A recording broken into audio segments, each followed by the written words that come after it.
بسم اللہ الرحمن الرحیم۔ السلام علیکم guys, welcome to my channel حقیقتی سٹوریز۔ کیسے ہیں آپ سب لوگ؟ امید کرتی ہوں کہ آپ سب لوگ خیریت سے ہوں گے۔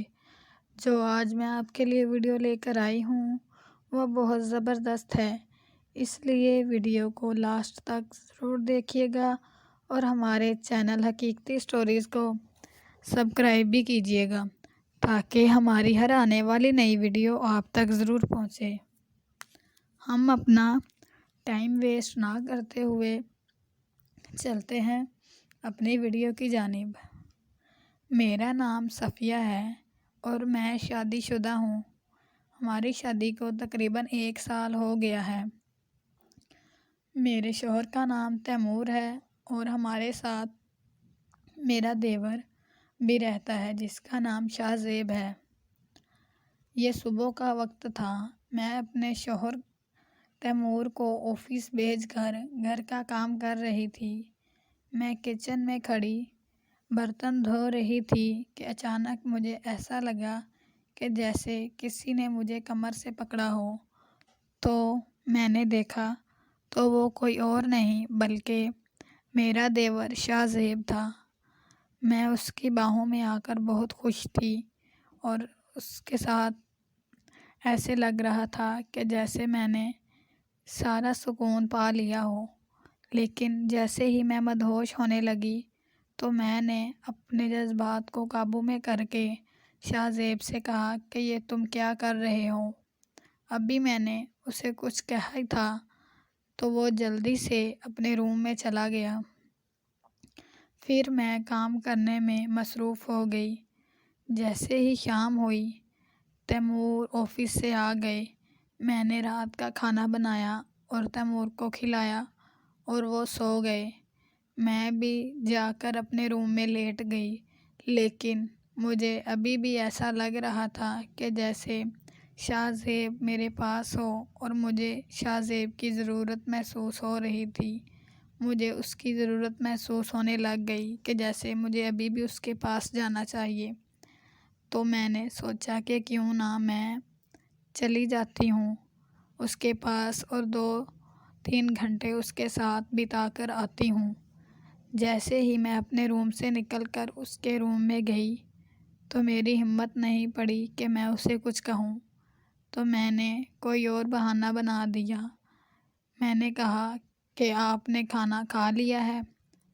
تو شاہ زیب نے سر اس بات میں ہلایا اور کہا کہ جی بھابھی، میں نے کھانا کھا لیا ہے۔ میں جلدی سے پھر اپنے واپس روم میں آ کر لیٹ گئی، لیکن میرے ذہن میں سے شاہ زیب کا خیال نہیں نکل رہا تھا۔ مجھے اسی کا خیال آئی جا رہا تھا بار بار۔ ایسے ہی محسوس ہو رہا تھا کہ جیسے وہ میرے ساتھ لیٹا ہو یا ویسے ہی اس نے مجھے کمر سے پکڑا ہو۔ تو میں یہی سوچتے سوچتے سو گئی۔ اگلے دن صبح ہوئی، میں نے اپنے شوہر کو آفس بھیج دیا اور گھر کا کام کرنے میں لگ گئی، اور میں نے دیکھا کہ شاہ زیب میری طرف دیکھ رہا تھا۔ تو میرا دل کیا کہ میں کیوں نہ اس کے پاس جا کر بیٹھ جاؤں، لیکن میں نے اپنے جذبات کو قابو میں رکھا اور گھر کا کام کرتی رہی۔ پھر جیسے ہی شام ہوئی میرے شوہر تیمور آفس سے واپس آ گئے۔ میں نے رات کا کھانا بنایا اور تیمور کو کھلایا اور خود بھی کھا کر لیٹ گئی۔ تیمور تو سو گیا لیکن مجھے نیند نہیں آئی۔ مجھے ایسے لگے کہ جیسے مجھے اب جانا چاہیے، مجھے اب شاہ زیب کے پاس جانا چاہیے اور جا کر ادھر اپنے جسمانی خواہشات پوری کرنی چاہیے۔ میں نے بنا سوچے سمجھے اپنے روم سے نکلی اور جا کر شاہ زیب کے روم میں اس کے ساتھ جسمانی خواہشات پوری کرنے لگی، گناہ کی دنیا میں ڈوب گئی۔ ہم تقریباً 3-4 گھنٹے ایک دوسرے میں مدہوش رہے اور ساری رات گناہ کرتے رہے۔ جیسے ہی صبح ہوئی میں نے تیمور کے اٹھنے سے پہلے اٹھ کر نہا دھو کر ناشتہ بنایا اور تیمور کو آفس بھیج دیا۔ پھر میں نے شاہ زیب سے کہا کہ شاہ زیب میں نے میڈیسن لینے جانا ہے۔ اس نے کہا کہ ٹھیک ہے، کیوں نہیں بھابھی۔ اس نے بائک نکالی اور مجھے بٹھایا اور ہم دونوں میڈیسن لینے کے لیے ڈاکٹر کے پاس جانے لگے۔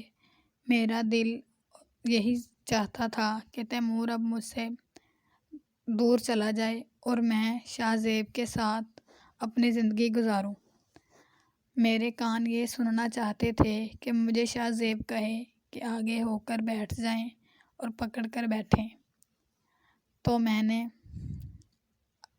یہ سننے کی دیر تھی کہ میرے دل کی یہ چاہت تھی کہ مجھے شاہ زیب ایسا کہے، لیکن اسی وقت شاہ زیب نے کہا کہ بھابھی آگے ہو کر بیٹھ جائیں، تو میں نے جلدی سے شاہ زیب کو دونوں ہاتھوں سے پکڑ کر بیٹھ گئی۔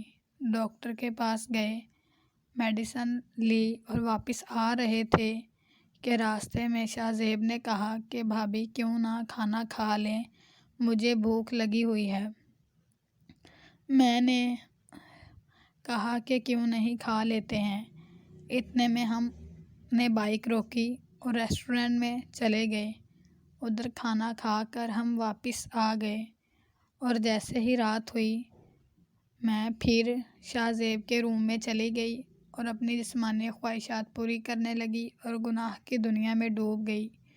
ایسا کچھ دنوں تک چلا کہ میں نے پھر یہ سوچ لیا کہ اب میں اپنے شوہر تیمور کو اپنی زندگی سے نکال دوں گی، کیونکہ ویسے بھی مجھے اس کا ساتھ رہنے کا کوئی فائدہ نہیں تھا، کیونکہ ہماری شادی کو 1 سال ہو گیا تھا تو تیمور کبھی بھی میرے پاس نہیں آئے تھے، نہ ہی انہوں نے میرے ساتھ کچھ کیا تھا، میرے کبھی قریب نہیں آئے تھے۔ تو پتہ نہیں، میں نے کہا کہ کیوں یہ سب ایسا کیوں ہے، تو میں نے یہ جاننے کی بھی کوشش نہیں کی کہ تیمور میرے قریب کیوں نہیں آتے۔ میں نے سوچا شاید کوئی وجہ ہوگی، لیکن میں نے وہ وجہ جاننے کی کوشش نہیں کی۔ میں نے پھر یہ سوچ لیا کہ اب میں تیمور کو اپنی زندگی سے نکال دوں گی اور شاہ زیب سے شادی کر کے اپنی زندگی ہنسی خوشی گزاروں گی۔ جیسے ہی میں نے یہ سوچا اور پھر میں نے یہ کرنے کی کوشش کی، تو میں نے تیمور کو آفس بھیج کر اس کے پیچھے جانا شروع کر دیا کہ کسی طرح سے راستے میں اس کا ایکسیڈنٹ کروا کر اسے اپنی زندگی سے نکال دوں گی۔ لیکن جو میں نے دیکھا، جو نہیں دیکھ سکتی تھی، ناقابل برداشت تھا، میرے اوزان خطا ہو گئے کہ میں نے دیکھا کہ میرا شوہر تیمور آفس جانے کی بجائے خواجہ سراؤں کے گھر چلا گیا اور تھوڑی دیر بعد وہ اپنا حلیہ بدل کر یعنی کہ خواجہ سرا بن کر باہر نکلا۔ دیکھنے میں کچھ پتہ نہیں چل رہا تھا کہ یہ میرا شوہر ہے یا کوئی خواجہ سرا، بلکہ میرے شوہر کی تو یہی اصلیت تھی کہ وہ ایک مرد نہیں تھا، وہ نامرد تھا اور وہ خواجہ سرا تھا۔ اسی لیے وہ 1 سال ہو گئے شادی کو میرے کبھی قریب نہیں آیا تھا۔ تو میں نے سوچا کہ یہ تو مجھے بہانہ مل گیا ہے اسے اپنی زندگی سے نکالنے کا۔ میں جلدی سے گھر واپس گئی اور اپنے دیور شاہ زیب سے سارا احوال بیان کیا کہ کیا میں نے دیکھا اور تمہارے بھائی آفس جانے کی بجائے کہاں گئے تھے، ساری بات بتائی۔ تو میرا دیور بھی اس بات پر راضی ہو گیا کہ کیوں نہ ہم تیمور بھائی کو اپنے راستے سے نکال دیں، لیکن اس نے میری بات ہاں میں ہاں ملائی، لیکن اس کے دل میں جو چال چل رہی تھی میں اس سے بالکل ناواقف تھی۔ اس نے تھوڑی دیر بعد مجھے کہا کہ بھابھی ہم شاپنگ کرنے کے لیے چلتے ہیں۔ میں نے حیران ہو کر پوچھا کہ کس بات کی شاپنگ؟ تو بولا اسی خوشی میں کہ ہم دونوں ایک ہونے جا رہے ہیں۔ میں نے اس کی بات مان لی اور ایک نقاب نما چادر لا کر اپنے اوپر اوڑھ کر بائک پر بیٹھ گئی تاکہ کسی کو کچھ پتہ نہ چلے۔ ہم نے شاپنگ کی اور پھر آتے وقت میرے دیور نے کہا کہ بھابھی ہم اپنے دوست کے گھر تھوڑی دیر کے لیے رک جاتے ہیں، لیکن مجھے نہیں پتہ تھا کہ میرے دیور شاہ زیب کے دماغ میں کون سی چال چل رہی ہے۔ اس نے مجھے اور خود اپنے دوست کے گھر گئے اور ادھر کھانا کھانے کے بعد اس نے میرے ساتھ اپنی جسمانی خواہشات پوری کی۔ تقریباً 2-3 گھنٹے اس نے میرے ساتھ گناہ کیا اور ہم گناہ کی دنیا میں ڈوب گئے۔ 2-3 گھنٹے ہم دونوں ایک دوسرے میں مدہوش تھے۔ ایسا لگ رہا تھا مجھے کہ جیسے میں کسی اور ہی دنیا میں پہنچ گئی ہوں اور مجھے ساری دنیا کی خوشیاں مل گئی ہیں۔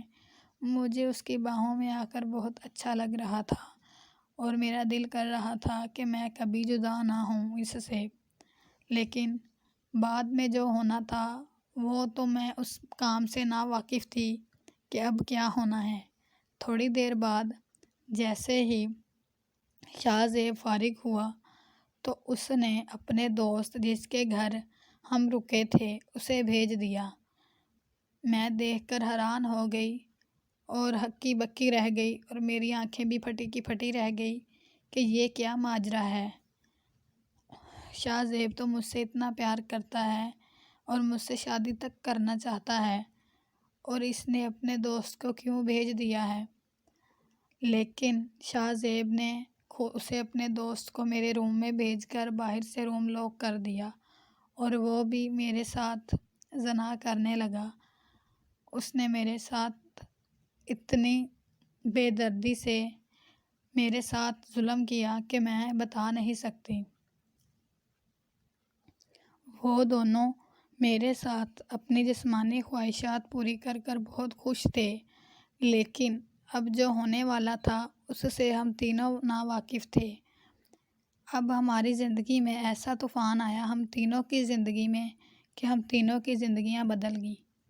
اس کہانی کا اگلا پارٹ دیکھنے کے لیے ہمارے چینل حقیقتی سٹوریز کو سبسکرائب کیجیے تاکہ ہماری ہر آنے والی نئی ویڈیو آپ تک ضرور پہنچے۔